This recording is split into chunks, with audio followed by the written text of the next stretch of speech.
اب آتے ہیں وحی کی تعلیمات کی طرف۔ دیکھیے وحی کے ذریعے تو خاص طور پر مذہبی تعلیمات عطا کی جاتی ہیں سیدھے لفظوں میں۔ اب مذہبی تعلیمات کے اندر پھر اس کی ڈیپتھ بھی ہے کہ مذہبی تعلیمات، دیکھیں اسلام جو ہے نا، پھر میں اسلام کی طرف آؤں گا، اسلام جو ہے نا وہ پورا ایک مستقل نظام زندگی پیش کرتا ہے۔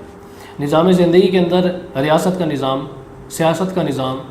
آپ کے خاندانی نظام، آپ کی عدالت کا نظام، یہ سارے کے سارے نظام آتے ہیں۔ تو وحی کے ذریعے ان تمام کے تمام نظاموں کو پیش کیا جاتا ہے، بتلایا جاتا ہے، لیکن اس کے ساتھ ساتھ وحی کے ذریعے بسا اوقات آپ کی کوئی دنیاوی ضرورت ہوتی ہے، اس کی بھی تعلیمات دے دی جاتی ہیں۔ جیسے حضرت نوح علیہ السلام کے بارے میں آتا ہے کہ جب طوفان نوح آنے لگا، حضرت نوح علیہ السلام کے زمانے میں جو طوفان آیا تھا اس کو طوفان نوح کہا جاتا ہے، تو اس پر بھی بڑی لیدے ہوتی ہے، بحث ہوتی ہے کہ جو ہسٹری ہے، ہسٹوریکل یہ فیکٹ نہیں ہے۔ خیر یہ وہ ایک الگ ٹاپک ہے، اس پر انشاءاللہ پھر ہم کسی اور جگہ پر ہم گفتگو کریں گے۔ ابھی میرا کہنے کا مقصد یہ ہے کہ وحی کے ذریعے بسا اوقات انسان کو دنیاوی تعلیمات بھی دی جاتی ہیں۔ جیسے حضرت نوح علیہ السلام کے بارے میں آتا ہے کہ انہیں کشتی بنانے کا حکم وحی کے ذریعے دیا گیا تھا، ٹھیک ہے۔ سورہ ہود میں آتا ہے آیت نمبر 37 میں کہ وَاصْنَعِ الْفُلْكَ، اللہ تبارک و تعالیٰ حکم دے رہے ہیں کہ آپ کشتی بنائیے، بِأَعْيُنِنَا ہمارے سامنے،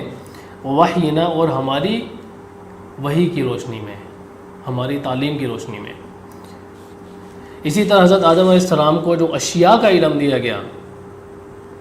وَعَلَّمَ آدَمَ الْأَسْمَاءَ كُلَّهَا، سورۃ البقرہ کے شروع میں ہی آتا ہے آیت نمبر 33 میں کہ حضرت آدم علیہ السلام کو اللہ تبارک و تعالیٰ نے چیزوں کے نام سکھلائے۔ تو یہ نام بھی جو ہے نا وحی کے ذریعے سکھلائے تھے اللہ تبارک و تعالیٰ نے حضرت آدم علیہ السلام کو۔ تو خیر یہ ایک وحی کی تعلیمات سے متعلق تھی کہ وحی کے اندر بس اوقات دنیاوی ضرورت کی بھی چیزیں سکھلا دی جاتی ہیں۔ اب ایک اور چیز میں یہاں پر کلیئر کر دینا چاہتا ہوں، جو علم طب ہے، جو طب کا علم ہے، اس کے بارے میں بعض لوگوں کا خیال یہ ہے کہ یہ وحی کے ذریعے عطا کیا گیا ہے، لیکن ایسی بات میں نے بڑی تلاش کی، بہت روایتیں میں نے تلاش کی، بڑی میں نے کتابیں چھانی، تو مجھے کوئی ایک روایت بھی صحیح سند کے ساتھ نہیں ملی کہ جس کے اندر یہ مفہوم ہو، جس کے اندر اس بات کا ذکر ہو کہ وحی کے ذریعے طب کا علم عطا کیا گیا ہے۔ طب کا علم تو ایک اس سے مشاہداتی علم ہے، جس طرح ڈاکٹریٹ کا علم ہے، میڈیسن کا علم ہے، یہ ایک مشاہدے سے حاصل ہوتا ہے، تجربے سے حاصل ہوتا ہے۔ تو اس پر تجربات کیے گئے، پھر تجربات ہوتے ہیں، دوائیاں بنائی جاتی ہیں، پھر اس کے بعد اصول ہوتے ہیں، اصول کے بعد پھر تجربات ہوتے ہیں۔ خیر کہنے کا مقصد یہ ہے کہ امام شافعی رحمۃ اللہ علیہ کے ایک ملتا ہے، ایک ان کا قول ملتا ہے غالباً